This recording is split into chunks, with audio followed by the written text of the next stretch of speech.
आषाढी एकादशीच्या तुम्हाला व तुमच्या सर्व परिवाराला माझ्याकडून खूप खूप शुभेच्छा. आज आहे आषाढी एकादशी, त्यामुळे इथे मी शाबू बनवायचं चालू होतं. शाबू शिजेपर्यंत मला बाळाला चारून घ्यावा. आणि आमच्या घरामध्ये शक्यतो म्हणजे शाबूच करतात उपवासाच्या दिवशी. शाबू वडे वगैरे हे ते आवडत नाही जास्त का तेलकट असतं, त्यामुळे मी शाबू बनवत होते. आणि तो पण शाबू असा तिखट झणझणीत लागतो. तसंच मी शाबू बनवायला ठेवला होता. आणि आमच्या बाळाला केळी ही खूप आवडते. म्हटलं त्याचा पण खाऊचा टाइम झाला होता, कारण सकाळी आणि संध्याकाळी त्याला केळी चारत नाही, कारण थंड वातावरण असं सर्दी वगैरे होईल, त्यामुळं दुपारी ऊन पडल्यानंतर मी त्याला केळी चारते. तर इथे बघा आमचं बाळ मस्त मध्ये एन्जॉय करत केळी खात होतं, कारण त्याचं फेवरेट आहे केळी हे फळ सगळ्यात जास्त.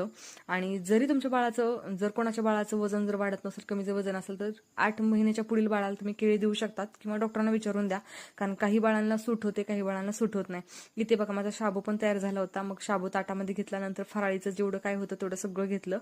आणि आम्ही दोघं जण जेवण करत होतो. तोपर्यंत आमचं बाळ गुणी बाळासारखं खूप छान खेळत होतं. हा आहे तो जो ज्याच्यावरती बसलाय, तो आहे माझ्या मेकअपचा बॉक्स. त्याला जर त्याच्यावरती बसवलं होतं, तो कंटिन्यू किती वेळ त्याच्यावरती खेळतो, पण जर त्याला खाली बसवलं होतं तो बिलकुल आम्हाला तर जेवण कसलंच करू देत नाही.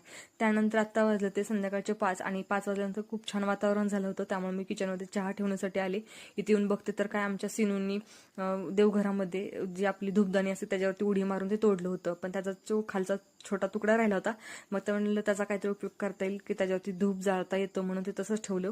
नंतर आमच्या 2 जणांसाठी चहा ठेवला होता, पण मिस्टरांना अर्जंट काम आल्यामुळे ते निघून गेले. आणि अख्खा कप भरून म्हणजे अख्खा ग्लास भरून चहा मलाच प्यावा लागला. पण चहा माझा खूप फेवरेट आहे, त्यामुळे काही प्रॉब्लेम नव्हता, मी पिऊन टाकला. त्यानंतर संध्याकाळचा टाइम झाला होता, त्यामुळे बेडवरचं सगळं आवरून वगैरे घेतलं. आणि आता संध्याकाळचे वाजलेत 11. इथं आमच्या बाळाची मस्ती चालू होती. त्याच्या डॅडींचा बनियन त्यांनी घातला होता. मी 2 वेळा काढला, पण त्यांनी 2 वेळा तर तसाच ठेवला, म्हणजे घालून घेत होता. आणि खूप म्हणजे खूप असं गोंधळ चालू असतो आमचा. साधारण 12-1 वाजेपर्यंत असाच गोंधळ चालू असतो. आमचं बाळ काही लवकर झोपत नाही. त्यानंतर हे मेशोवरून मी ऑर्गनायझर मागवले होते फ्रीजमधले. 241 रुपयाचं प्रोडक्ट आहे, पण खूप छान आहे. 6 आलेत मला असे ऑर्गनायझर, आणि खूप छान आहे, उपयोगी पण आहेत. तर इथे बघा मी तुम्हाला दाखवते, पण आमचं बाळ काय मला दाखवू देत नव्हतं. हे उचललं की ते उचल, ते उचललं की ते उचल. त्याला दात नाही आले, पण त्याचं चालू असतं हे खायचं ते खायचं. त्याला टॅमॅटो खायचं होतं, त्यामुळे तो टॅमॅटो घेत होता. आणि त्यानंतर हे जे गुलाबी कलरचं डब्बी दिसती, ते पण मी 6चा पॅक मागवलाय. म्हणजे मागवला नाही, आपल्या मॉलमधून आणला होता. तो पण खूप छान आहे, लसूण अद्रक वगैरे ठेवण्यासाठी. आणि आज फ्री टाइम होता, त्यामुळे भरपूर सारा लसूण सोलून